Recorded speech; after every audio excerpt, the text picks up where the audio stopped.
On today's episode, we are exploring the contrasting and overlapping perceptions of women in Eastern and Western societies through the lenses of religion, culture, and history.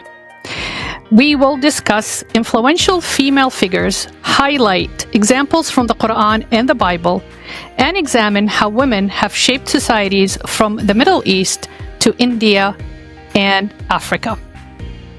This conversation around women's roles, both historical and modern, is a shared human story. Across continents and faiths, women have led, nurtured, and reshaped societies. By comparing the East and West, we are seeking to uncover the deeper truth behind how civilizations perceive and value womanhood. Welcome back to another episode of Chatting with Slava the Jordanian. I'm your host, STJ, and we are back with our panel, Dr. Ihab Abdurrahim, and my one and only, my co-host, JD Yusuf. So on today's episode, since JD Yusuf has done most of the research, I am gonna bring him in to start us off.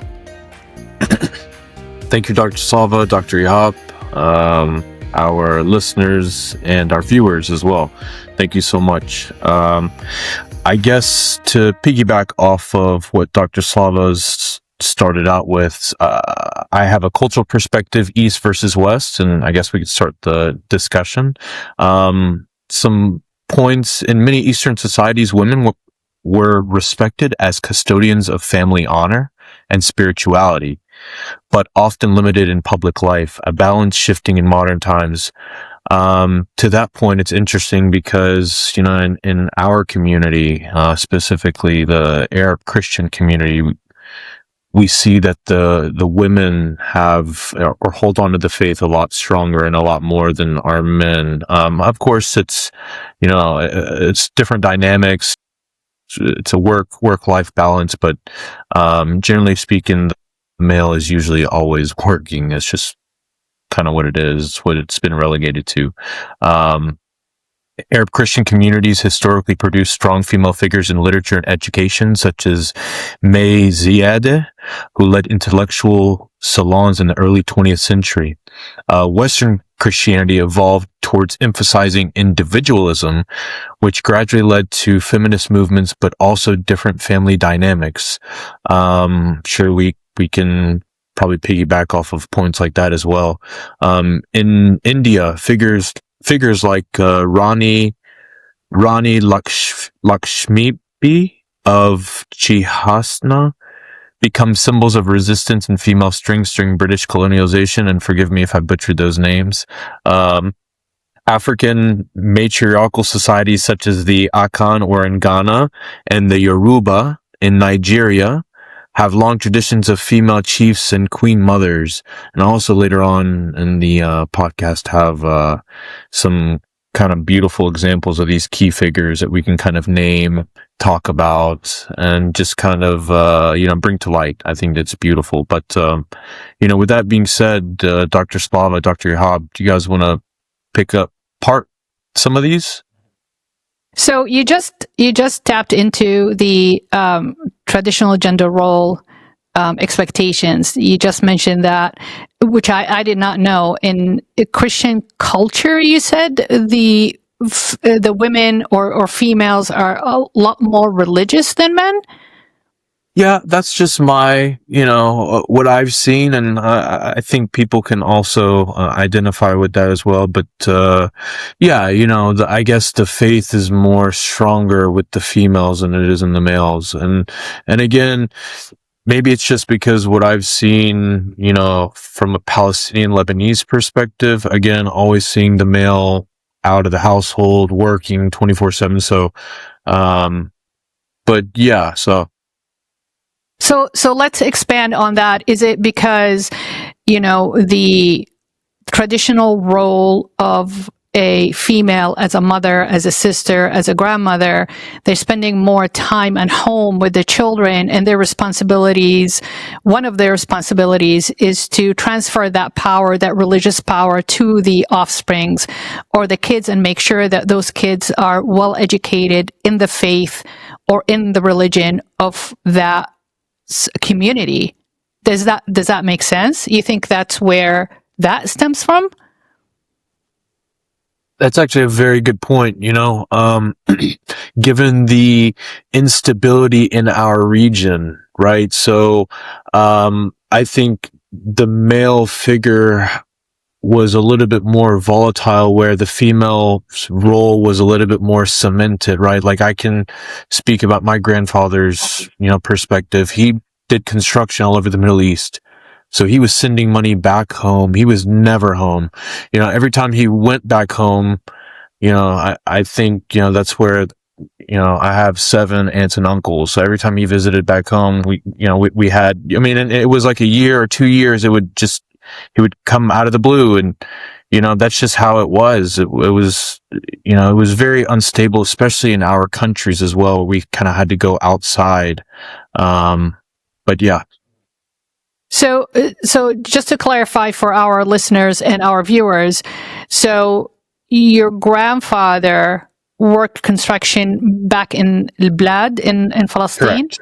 Okay. Correct. So and then he distributed his income or his fortune to the rest of the family. So he was responsible for the family, and that's a lot of pressure. Again, it's the traditional gender role expectation that, you're the man in the house, you're the head of the family, and you're supposed to support everybody else. So because of that, your grandfather was out of the picture, which is the homemaking picture, spending a lot of time with the children. And of course, the women figure in your family had to compensate and fill that void. So I've seen it in my mom, because my dad, the reason I'm mentioning, because my dad traveled a lot, it's the same gender role expectations that he had to provide for his family as much as possible. And he did send money to Jordan all the time to help the rest of the family, that the rest of the family members, they are, less fortunate than others. So because of that, my mom became the father, the paternal and the maternal figure in our, family model in our house. So when my dad came back from his travels, he did not have the same impactful presence as my mom. My mom was the authority. My mom was the, supplier of food, supplier of comfort, emotional stability, well-being, regulations. She was a teacher too, so she taught us everything: religion, language, math, science, culture, history. So she was the source of it all. And then when my dad came in, that was the power struggle. My dad wanted presence.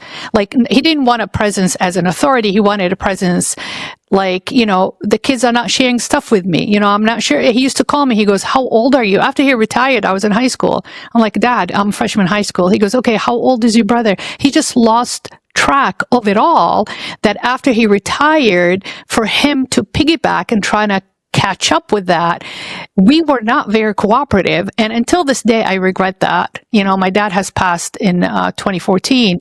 I regret that I did not spend enough time in giving him benefit of the doubt, that his inquisitive manner was not because he was doubting or because he did not care. And I looked at him as a figure like, you don't care, you just travel, you always working. I guess we're not priority. So if I'm not a priority to you, you're not a priority to me. So I didn't give him the benefit of the doubt that it's like, no, I need to spend this 15, 20 minutes trying to converse with my dad and rebuild that connection and that relationship. But I was very short with him because I blamed him for that. Of course, as a child or high schooler, I didn't really understand the reality of it. But that is really interesting, because my mom is educated, highly educated. My dad is highly educated. But when it came to the dynamics of the home, like you said, as Arabs, we still play upon that traditional model of, my mom worked while my dad was traveling, but she still somehow, I don't know how she did it, she fulfilled that role, 80% of the parenting role, while my dad, even was around, and 100% of the parenting role when my dad was not around. So it almost like that kind of dynamic, so that kind of arrangement shunted my dad out of the kid's relationship, to the point like when he got in his 60s, my mom allegedly used to catch him crying, and he ended up seeing a therapist. My dad saw a therapist about this, because he used to tell her when she asked him, "What's wrong? Why are you crying? Are you in pain?" He goes, "No, I'm trying to reflect on my kid's childhood, and I don't remember much of it, and that made me very sad." So so I just wanted to elaborate on that point, because I'm gonna bring Dr. Ihab in to also talk about whether that model existed in his childhood or not. So, hello everybody.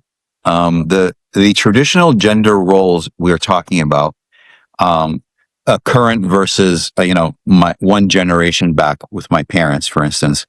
I'll talk a little bit about my parents first. There was the idea of my mom tried to work for a little bit, but she ended up staying home and taking care of me.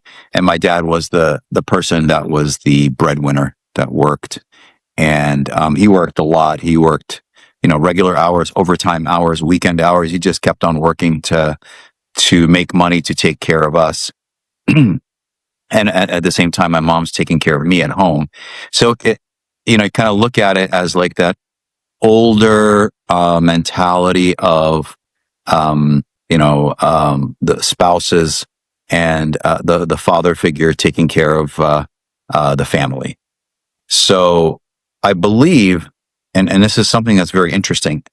It happened in the United States, and I know it's happening in Egypt now, and probably started happening maybe 10 years ago. One of the causes, I believe, of women getting into the workplace and working, and you have two parents working now, the father and the mother, and the work is because the world is changing. It's becoming more expensive, and that's the reason why a lot of the mothers are going to work now. And now they're a very large force in the workplace, which is great. And the thing is, I think it's probably a good way to look at it, that they're doing this, but also, how does that affect the children now? That the parents aren't home, or at least the mom isn't home during the day with the child, like they used to be maybe 20, 30, 40, 50 years ago. I always think about that and see, like, well, is it affecting these younger kids as they grow up, that they don't have the parents around, or at least one of the parents around for a longer amount of time, that both parents are now working, and they just come home, they sit with their kids for like a couple of hours, and then, the whole thing starts the next day. The kids go to school or to go to daycare or whatever it might be, and the parents go to work. So, the traditional gender roles have kind of broken down now in the current situation and the current times.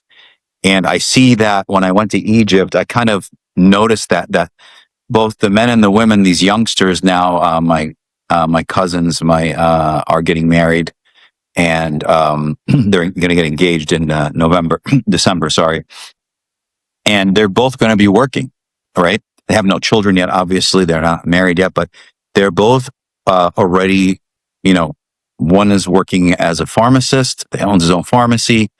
And my cousin's going to be working at a job also for an insurance company for medications. So in any case, I think a lot of it changes. Current changes are due to financial situations where it doesn't make sense anymore for one of the parents to stay home. It does happen still, but most of the time now, I notice that I'd say 80% of the time that both parents are working. and sometimes they work long hours depending on where they work. So I think that affects the family dynamics a little bit. And we did talk a little bit about going back, and we talked about these different tribes in Africa and in Christianity. But I do want to go back and talk about the past, how women's roles were. And I don't know if we want to go down that road, but that's one of the roads I was thinking about, like how their roles were back, a couple hundred years ago. I think in Europe, and with respect to Christianity, women were more suppressed, if I'm not mistaken. And in some other countries, women were, like African countries, women fought in wars with the men. I think in Islam is the same way. Slava can correct me if I'm wrong. I might be wrong on that. But it's, again, there was a male suppression of women back then, but now it's not like that. It's more an equal kind of opportunity, the current time. So, I don't know. What are you guys' thoughts on that? One point that I have briefly, and I'll let Dr. Slava take it away, is, the Western, when we think of Christianity, we can't think of it in, just this one, a sphere. So there's an Eastern and a Western way of thinking, right? Something that resonates with me after hearing you speak is one thing that we do in our church, Eastern spirituality, like we don't have like the father who walks the bride up to the altar when she gets married. And a lot of people think that's weird or how could you, but the priest will explain that that's actually like a Western construct because the woman was piece of property and she was viewed and treated as such, Yes. And so, Yeah. In the East, what we do in the marriage, we have the husband and wife who open the door together and walk down together. And then, the father will kiss them at the door, before, but yeah. So anyway, Dr. Slava. No, I agree with you because funny enough, that's how me and Ihab did it at our wedding. How beautiful. When we went in together. How beautiful. Yes. We walked in together, and then the parents, when the dancing started, then the parents come in and the family come in and they greet you and give you kisses on the cheek and they pray for you and they bless you and all that. But that's how we did it. The adaptation of that concept, it's funny enough when you look on social media, affluent families from Lebanon, Syria, Jordan, it is the giveaway bride custom that's been adapted into the Eastern culture. I don't know why is that. I agree with you. I don't know if they realize, as you said, the reason why a male escorts the bride down the aisle from her side of the family, it's giving away the male's property. Thank you for purchasing basically the property, because different cultures either, when the man marries the woman, he gets her dowry, or when vice versa, the family, the groom's family pay actually what we call it mahar to the bride's family. But it's fascinating. I never thought that our Eastern culture is going to adapt such a concept, because we are all about empowering women in my culture. At least that's how I grew up. So I would like to dig a little bit deeper into the social structures that allowed and tolerated women's leadership through history, especially in Islam, because I think the stereotype, everybody, when it says, a Muslim, they think of the Taliban in Afghanistan. Oh, you guys got a cover. You must be real nice being here. Now you're free. You're being liberated. And I'm like, no. Afghanistan's Islam is different than Jordan Islam, is different than the secular, culture and society of Egypt. Mm-hmm. So different than how Turkey does it, so different than Iran does it. So what I would like the audience and the viewers to understand and realize that Islam is a religion. How you structure the traditional gender expectation with Islam comes from the culture of that country. It has nothing to do with Islam. Absolutely has nothing to do with Islam. Again, as a reminder, my education up to high school was within the extreme Wahhabism education of Saudi Arabia. And nothing in now, but Wahhabism is a Bedouin culture that has been dressed upon the faith of Islam. The Egyptian culture has been dressed around the faith of Islam. The Turkish culture, same thing. The Iranian, the Persian culture, Persians, as the Persian Empire had ancient culture. So when they accepted and embraced Islam, Islam became the faith. But when you look at their food, look at their views about women, look at their views about their sovereignty, it's back to the Persian Empire. Same thing with Egypt, the way it protects itself and the way the government is set up is just like the ancient Egyptian, like in the Pharaoh time with the faith of Islam.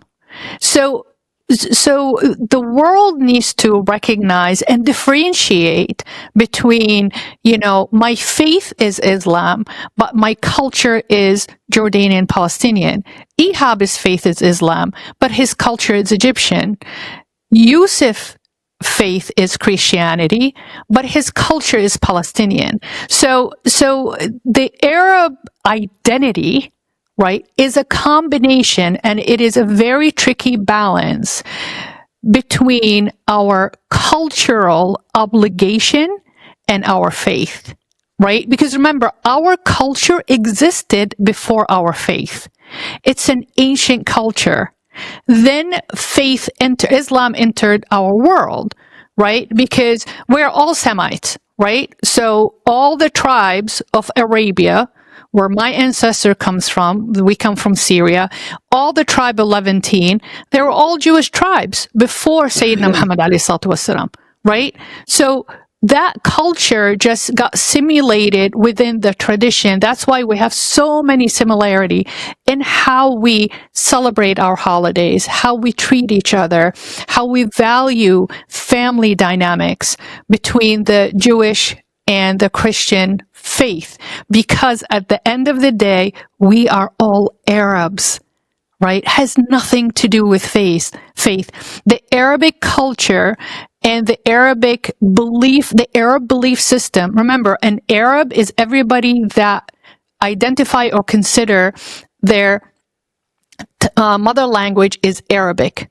We speak the language, but we are Levantine, we are North African, we are Yemenis, we are Indian, we are Asian, we are Mongolian, we are, Kazakhs, we are Turkish, we're Ottoman, we're Fatimiyin, we're Mamalik, right? So we are all that, but we spoke Arabic because when Islam entered, everybody had to learn Arabic to read the Quran.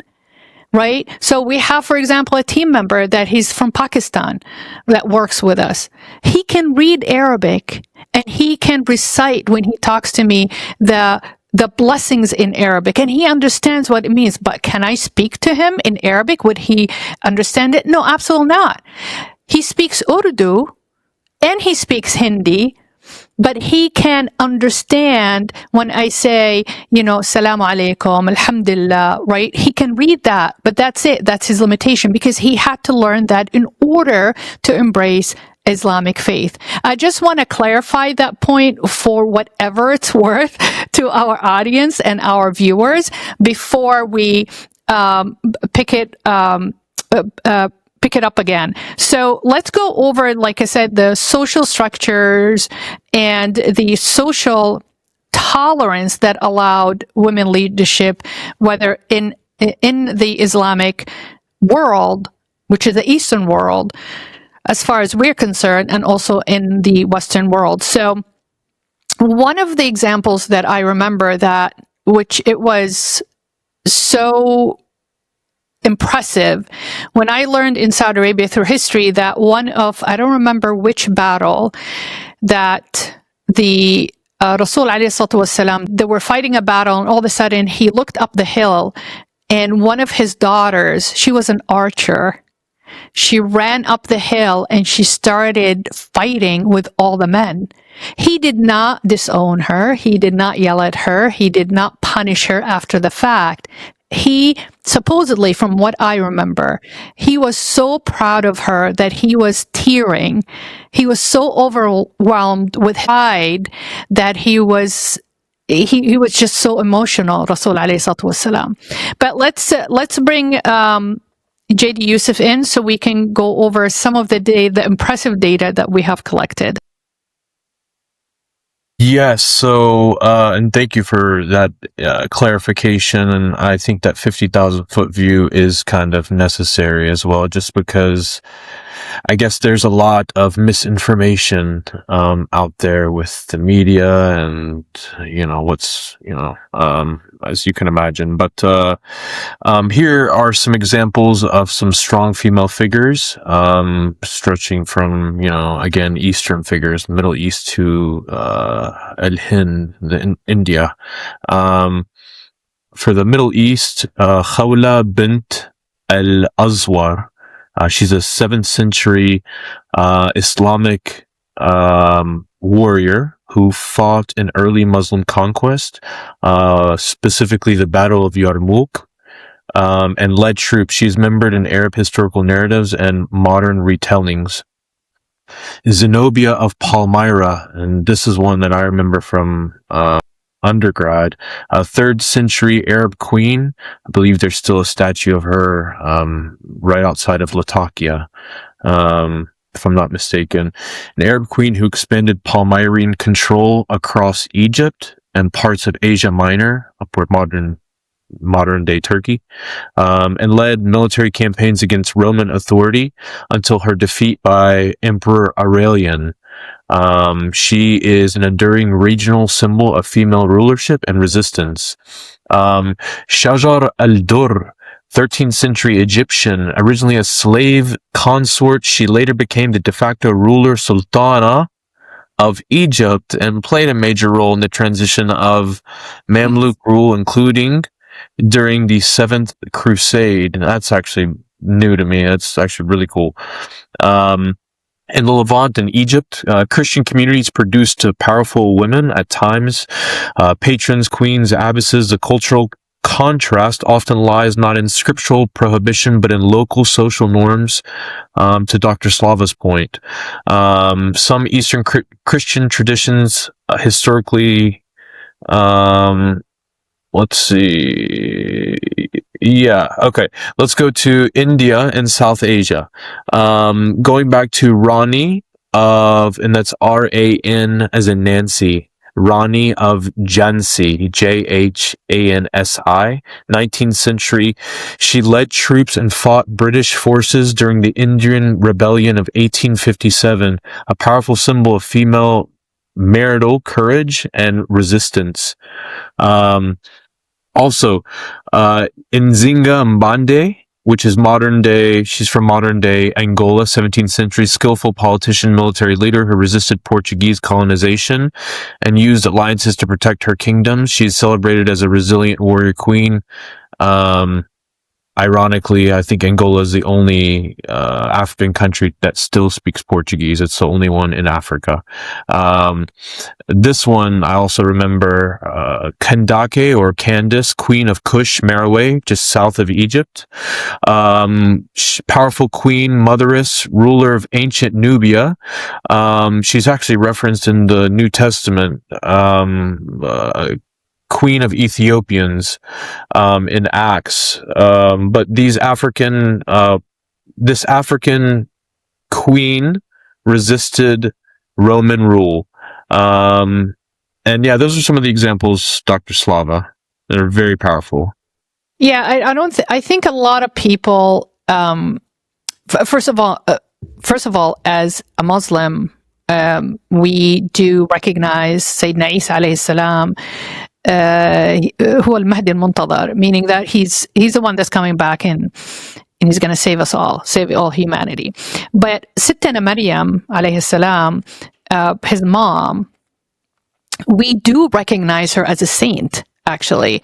So she is the first person that actually delivered the prophecy of Sayyidina Isa alayhi salam, because, you know, she got pregnant and then God told her, that's what we believe, that God told her that, you know, when she got closer to labor, he enchanted this a tree that produced so many dates, and come to find out, dates, and up to this day, we give dates to mothers in labor because dates has so many fibers and also has a chemical that relaxes the muscles and to help you through labor. So she fed on dates until she delivered Sayyidina Isa alayhi salam. And dates grow in the summer, not in the winter. So that's why, as a Muslim faith, we believe Sayyidina Isa was born in the summer, but yet, you know, the Christian culture celebrated the birth of Jesus in Christmas.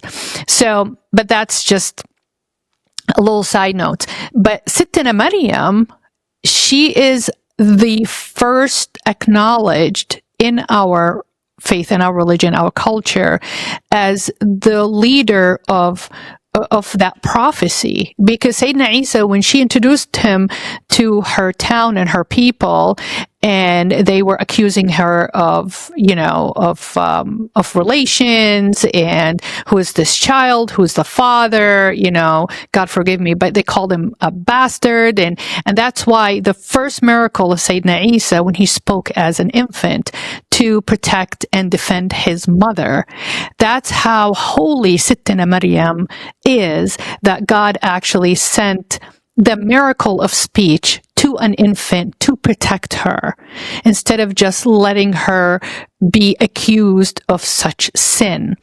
So that's the first figure of a female figure that Islam really taught us, that, you know, she earned respect and she was bestowed by God on the mission of having Sayyidina Isa as one of the prophet and delivering his message as, you know, as a miracle.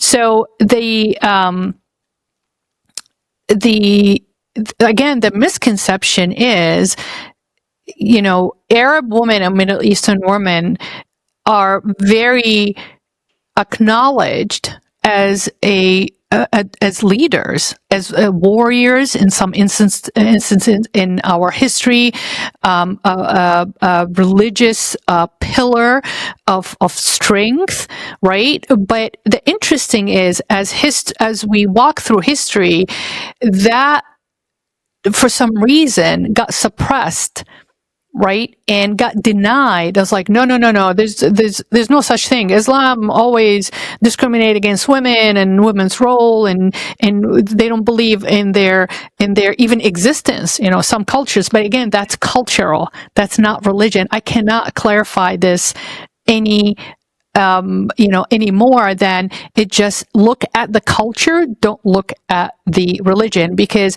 when I talk to you, to JD Yusuf, when I talked to Dr. Ihab, and I lived with my mother-in-law, and my mom was a very strong figure, and she was more than capable to accomplish a lot more than what my dad accomplished, but she did not seek that route by choice. Right? It's too complicated for me to even get into that. And the same thing with my mother-in-law, because I spend a lot of time with her. She's very, very strong. I love both of them, my in-laws, but my mother-in-law was 100 times stronger than my father-in-law emotionally. Definitely. She was his emotional anchor for sure. Yeah, he was stronger and he was the provider and he was like, you know, the man of the house that bring the food, but she was more than capable, because I observed her when she was by herself without him in the picture, and she can handle herself and she can manage herself, and she is very influential and she's very impactful on a lot of people that actually, you know, owe her that favor. And they used to tell me that even after she passed, if it wasn't for Tanta Ikram, I wouldn't been a doctor. If it wasn't for Tanta Ikram, I would never met my husband and had happy marriage. If it wasn't for Tanta Ikram, I would have probably ended up in a worse relationship. If it wasn't for for Tanta Ikram, my marriage would have had completely collapsed, right? So even though she was not, didn't have a PhD, didn't have a master's, didn't finish college, she wasn't like, she had a big position like a CEO or a president of a company on the corporate, right, level. She did not achieve what other women achieved, but in her little micro model of community, she has impacted so many people. And in her success achievements, emotional, social, cultural, within those families, the list goes on and on and on and on. And may she rest in peace. When she passed away, the crowd that showed up to her burial was overwhelming emotionally. But I would like to bring Dr. Ihab in on that one. Yes, I remember my mom growing up. So her interactions and her ability to talk to the women, the friends of hers, and the women in our circle that we had in Jersey City, even in Egypt too. But I kind of experienced it in New Jersey. I used to see it actually. She would sit with, someone who's going to, like Slava said, is going to be going to med school, and she would sit with her, and this person would go, "Oh my God, I don't know if I'm gonna be able to make it or get into med school." She would talk to them, said, "Listen, you can do this. It can, you have it, the ability. You don't need anybody else. You have your intelligence." So she would kind of really build this person back up again and kind of push them out of the nest again and say, "Okay, go for it. You can do this." And they would do it.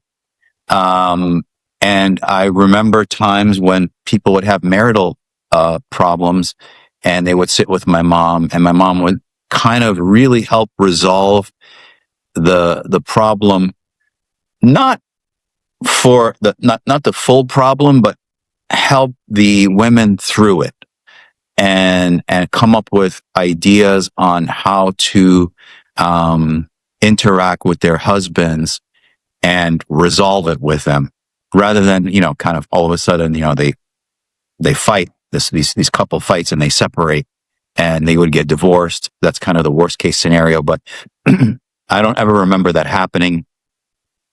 My mom was always there as a support structure for these friends of hers, and she was very, very good at it. Very good. There's a psychology that she used, and she wasn't educated, so it was something she gained over time, and experience and wisdom she had from her life that she went through, and the things she saw in Egypt before she left and what she saw here in the United States. She took that and helped these women through their these difficult times they had. And they came out of this, and I don't remember anybody coming out of it in a bad way. Everybody emerged in a very good, happy solution came out of it for them. And I'd watch it, and they would be very thankful. And that's why the people that came to her funeral were devastated when they saw her when she passed away. So it was tough. It was a tough situation to watch, but at the funeral was tough. But I also saw how much people cared for her at that funeral, and how much they will miss her discussions, basically her voice talking to them. So, but yeah. No, yeah. I agree with you, but I don't know if you remember, she didn't only speak to the women in her community. She spoke to a lot of the men. And some of the men were even older than her. And when she spoke, this calm kind of persona came. They didn't argue with her. They didn't say, how dare you talk to me? You're a woman. You don't know anything. They don't make eye contact, and they lower their head as if a teacher is talking to them or lecturing them. And also they believed that she spoke wisdom, and logic. She was the true life coach, that life was her school, life was her institute. But the way she conducted herself, the way she delivered her message, it definitely influenced a lot of people, impacted a lot of people's lives. So the reason why we're mentioning my mother-in-law, because she is just a tiny little figure that is in the in that society that influenced so many people. I can't even imagine if my mother-in-law had pursued higher education and was on the, on a global level, lecturing all around the world, or even lecturing all around different states and impacting people. That would have been so powerful. But obviously her destiny was, limited to her community. But it's a legacy that she definitely leaves behind until this day. I mean, she passed, may she rest in peace, Allah yarhamha wa yahsin ilayha. She passed in 2016. And every time I mention her name, just you see the look on people's faces, the sadness and the nostalgic, emotions about her presence. Her presence was very, very powerful. And it's one of the few women in my life that I've seen that actually, like I said, achieved that without any education, except going through life, basically. But it's because she cared. She cared about people. Ihab was so humane that even when I used to walk with her around New York City, if she saw a person that's yelling at another person, she will actually step in and say, you cannot talk to that person that way. I'm like, Ihab, what if he has a gun? What if he has a knife? Just, it's none of your business. She goes, no, if they take my life away, it was worth it. I'm like, oh my God, don't even say that. So, but that's how she is. She was fearless. She was strong. She was confident. My God, she oozed confidence. She was, her laughter and her voice just echoed through the living room, or if we're in a restaurant and everybody listened. Just, she had that power over people. But yeah, she's through history. I encourage everybody that has any doubt that women leadership role did not, whether it did or did not exist through the history of Islam or the Arabian empires, to dig a little bit deeper. And there's so many examples of that, and it's very, very, very inspiring. So let's bring JD Yusuf in. Do you have a female figure or model that really impacted your life? Certainly my mother and my grandmother, naturally. My grandmother, who's since passed away as well. But you guys are talking about, you're hearing about Dr. Ihab's mother and also your mother, Dr. Slava. It's to me, it's not really an education thing, because my grandmother didn't have a proper education. She had to leave school in like 7th or 8th grade to take care of her siblings because of her parents passed away. And so she now became that matriarchal figure on top of having children at the same time as raising her siblings. So, what they saw, they were able to teach. And that's something that you can't get from a classroom. And I think that's the most kind of powerful lessons and stories that, you can learn from. But, But yeah, I'll leave it at that. I can go on. That is beautiful. Just as a reference, there is a whole surah, which is chapter in the Quran. It is titled Surah An-Nisa. So it is the chapter of women. I encourage everybody, just like as a historical book, as a documentary book. I'm not asking you guys to read it, to convert, just to read it, translate it, and make sure it's a high quality translation, because you have so many different translations, you might get the wrong message. Is to read the chapter Surah An-Nisa in the Quran.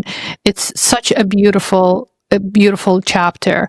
But no, I agree with you. It's amazing. Doesn't matter whether you're out of an Islamic faith or Christian faith or even a Jewish faith.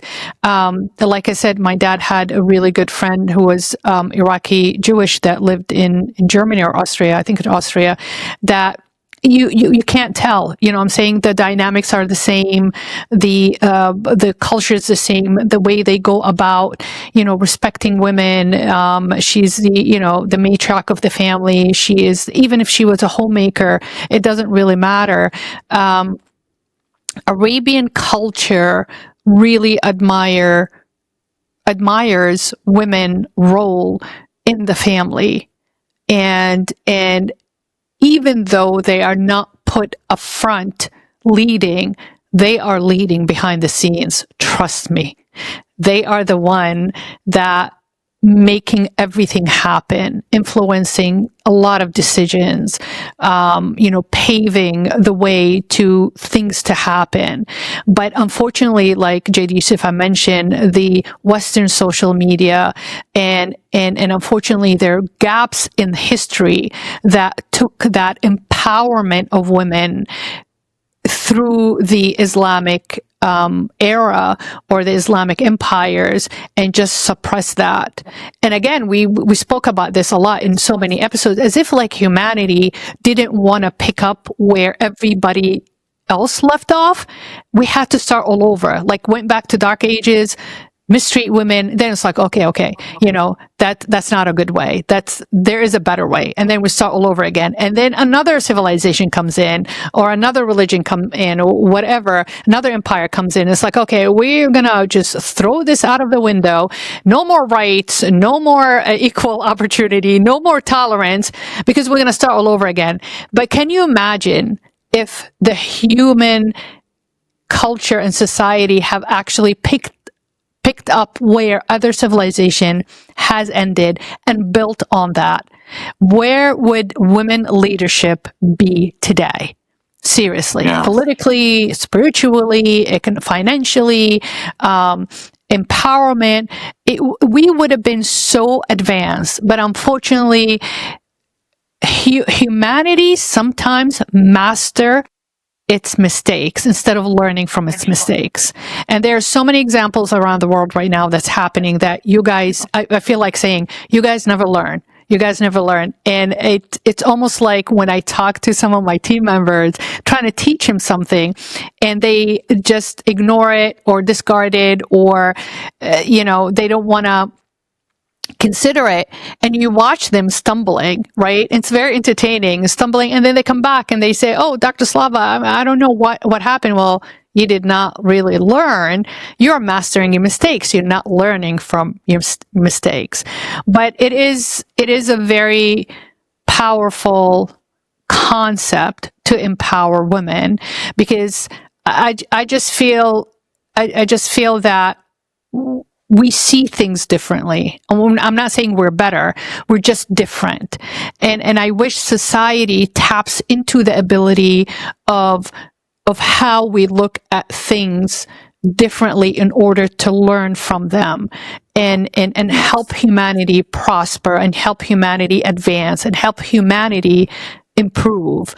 Because think about it, through history, and JD Yusuf can correct me if I'm wrong, there is no women leader have ever declared war or destroyed lives or civilizations.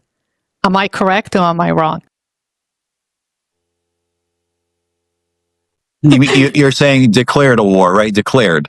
Nobody. I mean, there were women that fought in wars, right? But none declared. Yeah. She's talking about offense, and no, I don't think there have been any leaders of that nature. You know, strictly in defense, and historically, they've actually been like pretty good leaders. Like it's kind of wild that we actually have this conversation, because there's some things that are just has no gender. Like, you know, I don't understand why we have to put, you know, a gender to things. Like it was never like that. But anyway, I digress.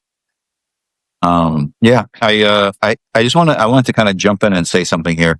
Probably, Dr. Slava, you talked about this, and Yusuf, you mentioned it too. Christianity versus Islam. You know how women were really put into positions, whether they fought in wars or they led civilizations or whatever it might be.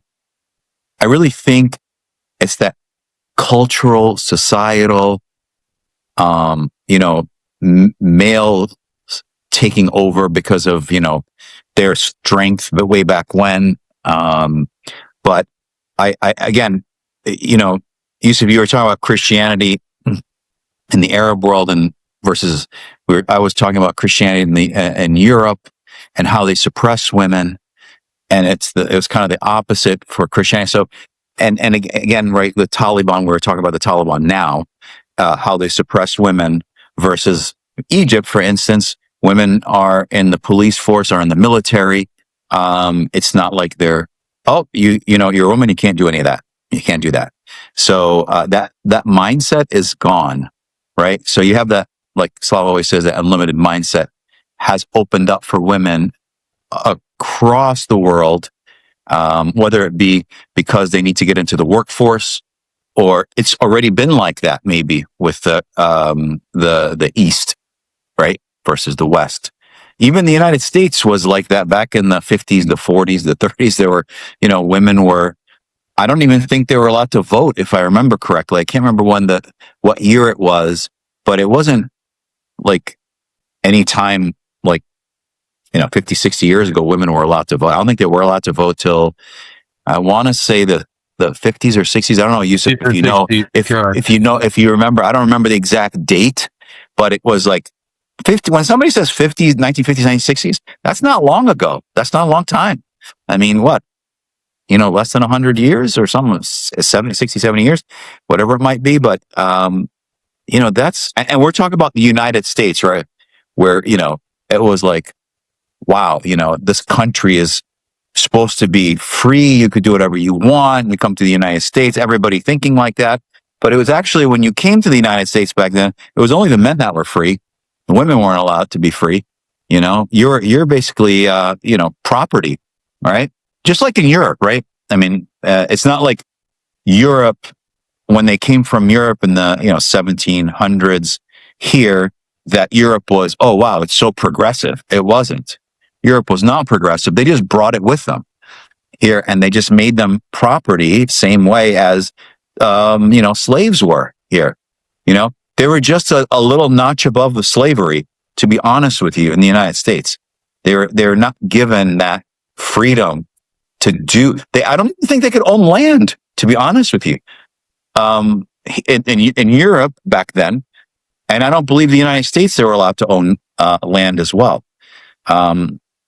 So it's funny how people now here look at the Arabs or the Muslims in the Arabian Peninsula or Africa, like, oh, they're covering their heads, the women are mistreated, and it's really not the case. That women are not being forced to do anything. They're choosing to do these things. It's a choice that they make, which is great. Everybody gets, you know what? Everybody gets a choice to do whatever they want. And it's not fair to say, oh, this person's covering their head. The males in this society are kind of suppressing them and mistreating them and beating them. And hey, that's not really happening in for the most part in the Arab countries. And there are societies, like you had explained, Slava, the Taliban and Afghanistan, how they treat their women. It is not proper, I don't think. And they're still being treated like property there and second-class citizens. But again, it's society, it's a culture, it's who they are, and they haven't come out of that world yet, which a lot of the countries have emerged. Europe has come out of that, obviously. The United States has come out of it. And the Arab world was not really in it in that way, whether it be Islam or Christian, from what we discussed just now. So it's funny. It's not really, to me, it's not religious.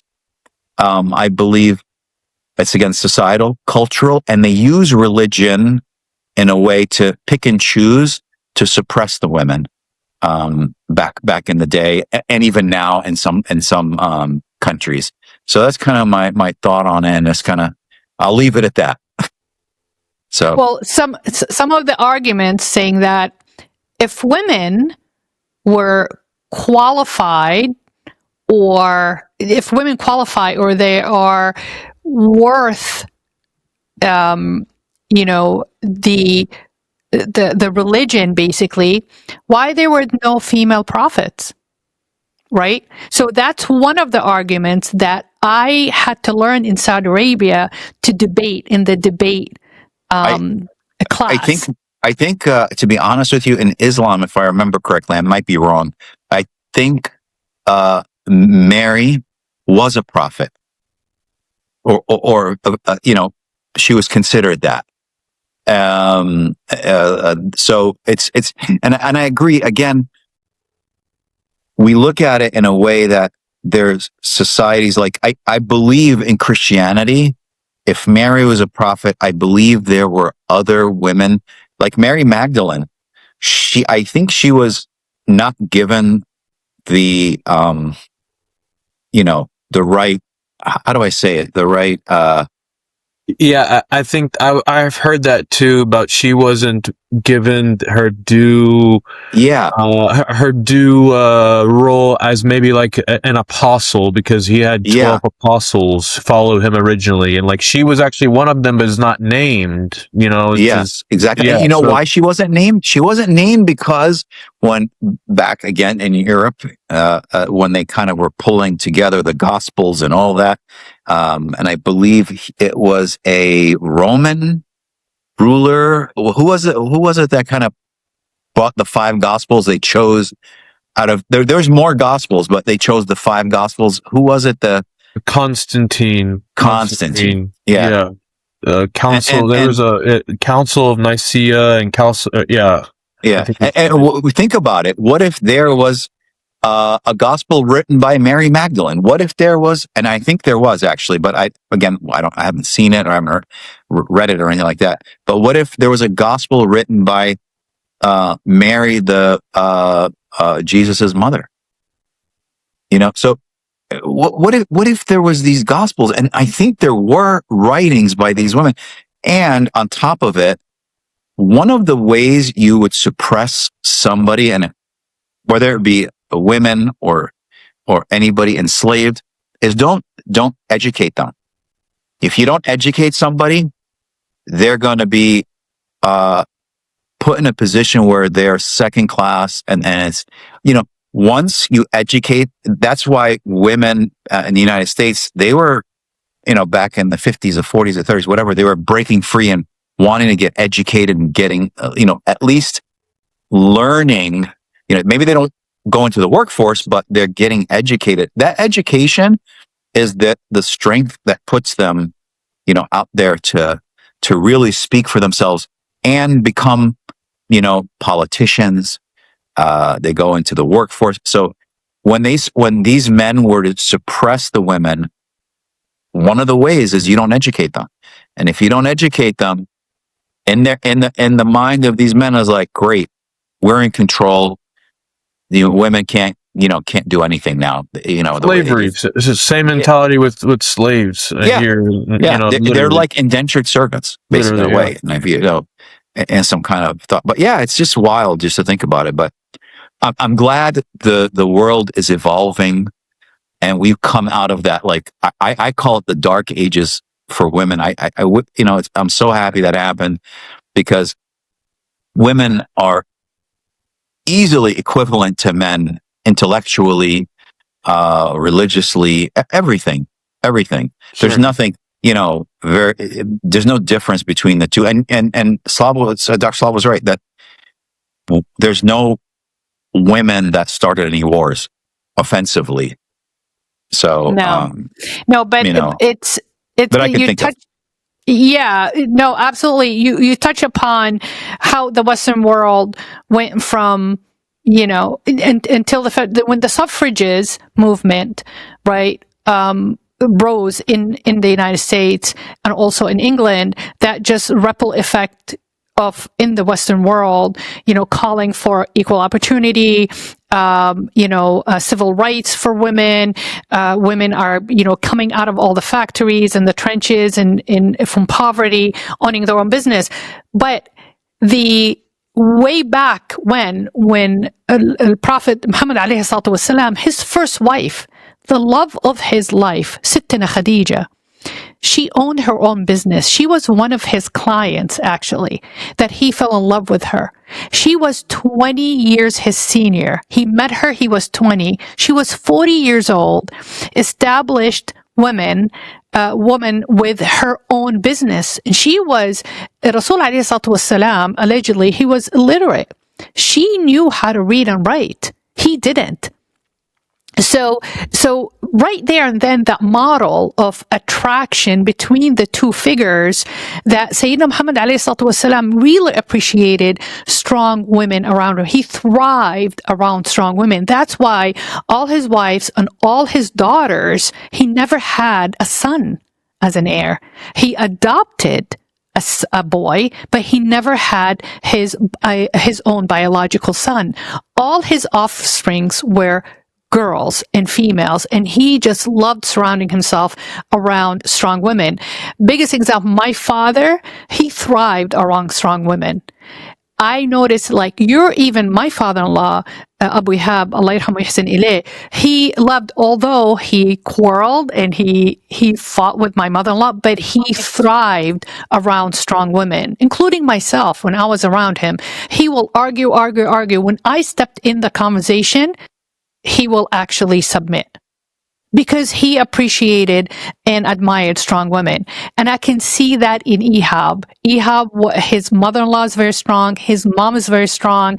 I am strong. His aunts are all strong women that he grew up around them. And he thrives when he is around, and he is attracted to strong women. So you cannot deny the effect of strong female around males. But unfortunately, some male figures around history that created havoc, that created chaos, because they were threatened by strong women around them. And the only way to satisfy their narrative or help them rise above that to be noticed is to suppress the women around them. And unfortunately, we see it repeatedly through history. And when you trace that, it's because one male is controlling the narrative. And unfortunately, some female figures help those men suppress other women, hoping to gain the favor of that man who is holding the agenda, who's controlling the narrative. But that is also, if you look at it, that's a very smart move too, because they needed to survive the whole environment and the whole culture. But I hate to say it, we have reached the end of our hour. Thank you so much for Dr. Ihab and JD Yusuf for coming in today to share with us all this data and the storytelling too. And as a reminder, these episodes are uploaded every Wednesday on the Spotify and the Apple Podcast platform. And also these episodes are available for you to watch on the Greenwood Dental Partners YouTube channel. So if you guys like this content and love our storytelling, please like, share, subscribe, and hit the notification button. That way you won't miss any episodes. And please try to review us. We'll take 5 stars if you don't mind. That way it will help us continue making this content. So thank you for listening. Thank you for watching. And I hope to see you next time. This is Slava the Jordanian.